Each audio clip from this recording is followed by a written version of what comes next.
afternoon. I'm not a motivational speaker, but I'm here to tell you something.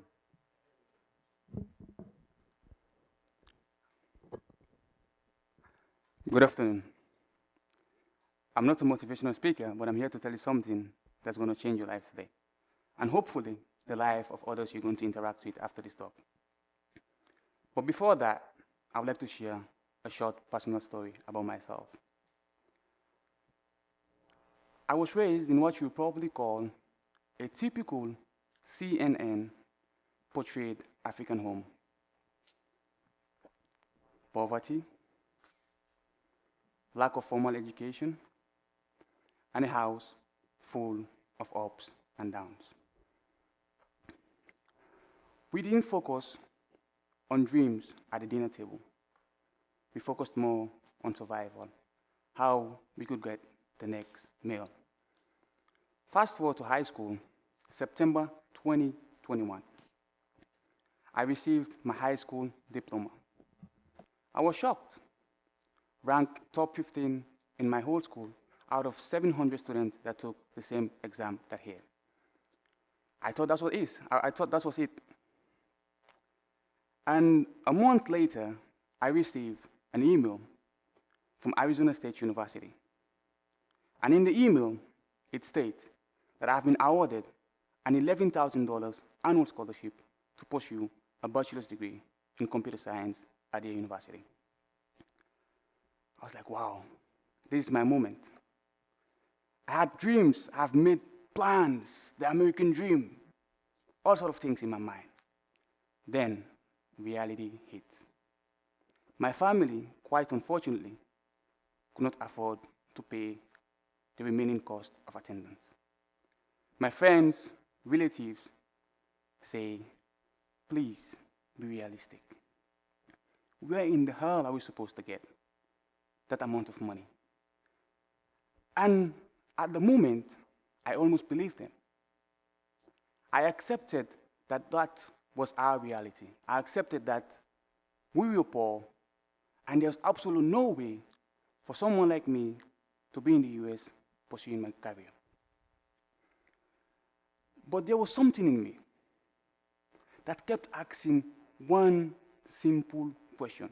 Every day I go to sleep, every day I wake up, every day I play soccer, every day I hang out with my people, even when I'm eating. And that question, ladies and gentlemen, is, what if there is another way? What if there is another way? And most of the time, there is another way.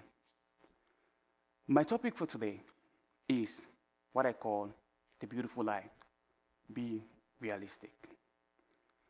And I would love to start that those two words have killed more dreams than failure ever would. They sound smart, they sound wise, our parents say them, out of love, our friends tell us, out of care, and even teachers say it out of experience. But most of the time, it's just another way to say, stop trying. This is just another way to say, stop trying. You know, in Africa, we have a saying that the smarter you are, the more likely you are to talk yourself out of taking action. See, realism is based on what already exists. It looks backward, not forward. Curiosity, on the other hand, ladies and gentlemen, it looks ahead. It asks a very simple question: what if?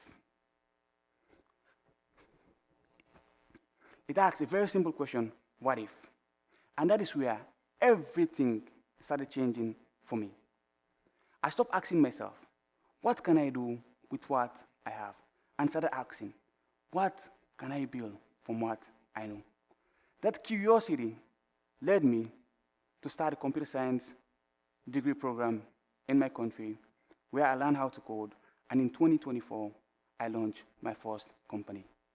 Then, it worked out, closing a couple of clients, and in June of 2025, I launched another company, which is a tech company, focused on creating tech solutions for small businesses in the Gambia.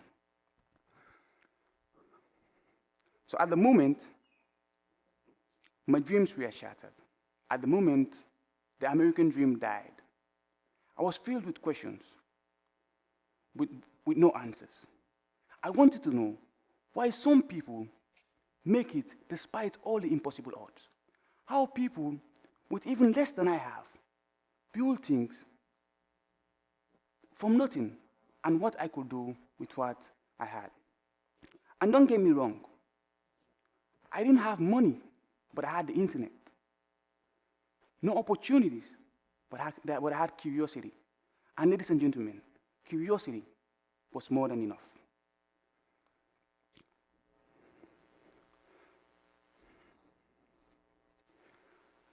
I have learned in life that most of the time, you don't really need to be rich. You don't need to come from a privileged background. You don't need this perfect starting condition to start. You just need to start. I've had the opportunity to live in 6 countries so far, including the US. And I've interacted with people from different cultures, background, and even experience, even ideologies. And most of the powerful people I've interacted with so far, they are not the most realistic people in life. They are the ones that question every single thing. They are the guys that look at a closed door and ask, is it really closed? Can you just push it? And I tell you today that sometimes the door is not even closed. You just have to push it. Ladies and gentlemen, curiosity is something that we lack in our lives. People tend to force their reality into you. And what I'm here to say today is that you don't have to accept it. One of the biggest danger of life is not actually failure, but becoming too realistic too soon.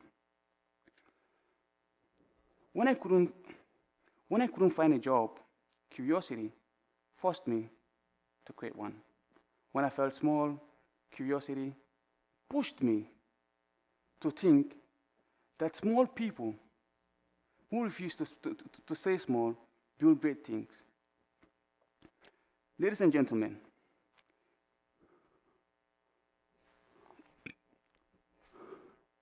if the Wright brothers were curious, we wouldn't have planes.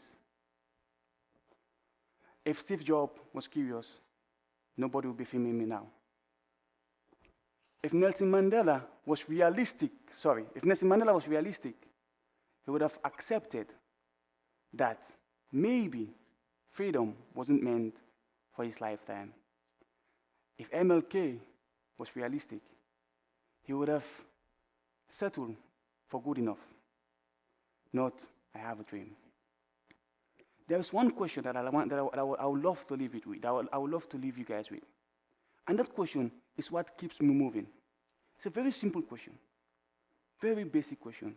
It is, what do you have to lose? And I have one answer to that question, ladies and gentlemen. One simple answer to that question. That's the only answer I could find.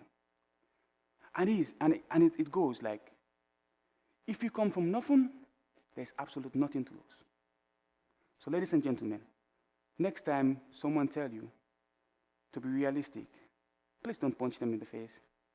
Just smile, because realistic builds the world we have, and curiosity will build the world we want.